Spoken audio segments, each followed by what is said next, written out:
सातारा जिल्ह्याच्या पश्चिम घाट परिसरामध्ये मोठ्या प्रमाणात पाऊस बरसत असल्यामुळे या ठिकाणी धरण पाणलोट क्षेत्रात मोठी आवक निर्माण झाल्याचं पाहायला मिळते।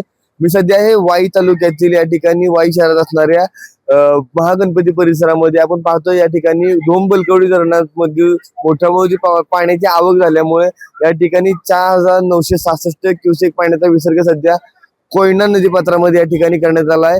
दरम्यान मी कोयना नदीपात्राच्या लगत आहे। ही जी नदी आहे ती या ठिकाणी पाहतोय आपण, ही वाई शहरातून या ठिकाणी जात असते।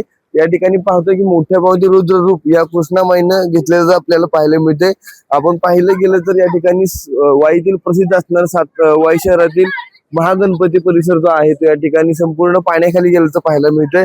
सध्या कृष्णामाईनं या ठिकाणी या मंदिर परिसराला सध्या वेढा घातल्याचं पाहायला मिळतंय। घाट परिसर संपूर्ण जो या मंदिरालगत असणारा संपूर्ण पाण्याखाली गेलेला पाहायला मिळतंय।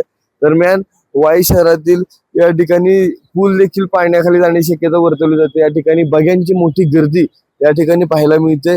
घाट परिसर जो पाण्याखाली गेलाय, महागणपतीच्या मंदिराला वेढा पडलेला असेल किंवा ज्या ठिकाणी पूल मोठ्या प्रमाणात या ठिकाणी धोकादायक परिस्थिती निर्माण झाली तरी देखील नागरिक या ठिकाणी ह्या पूर्ण रौद्र पाहण्यासाठी जीव धोक्यात घालून या ठिकाणी मोठ्या प्रमाणात येत आहेत।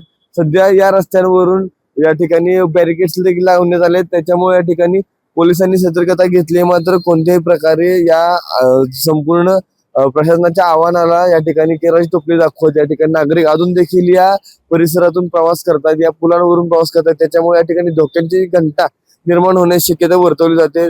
दरम्यान मोठ्या प्रमाणात या ठिकाणी कृष्णामाईनं रौद्र रूप घेतल्यामुळं या ठिकाणी मोठ्या प्रमाणात धोक्याचा सामना देखील भविष्यात करावा लागू शकतो। सध्या या संपूर्ण महागणपतीच्या मंदिर परिसराला वेढा घातलाय, मात्र काही वेळात पुलावरून देखील पाणी जाऊ शकतं किंवा या ठिकाणी महागणपतीच्या या ठिकाणी पायाला देखील पाणी लागू शकतं। दरम्यान कृष्णामाईनं या ठिकाणी रौद्र रूप धारण केल्यामुळे या ठिकाणी कृष्णा नदी पात्राच्या लगत असणाऱ्या गावांना सध्या सतर्कतेचा इशारा देण्यात आला आहे। Omkar Sonawale, news uncut, Wai, Satara.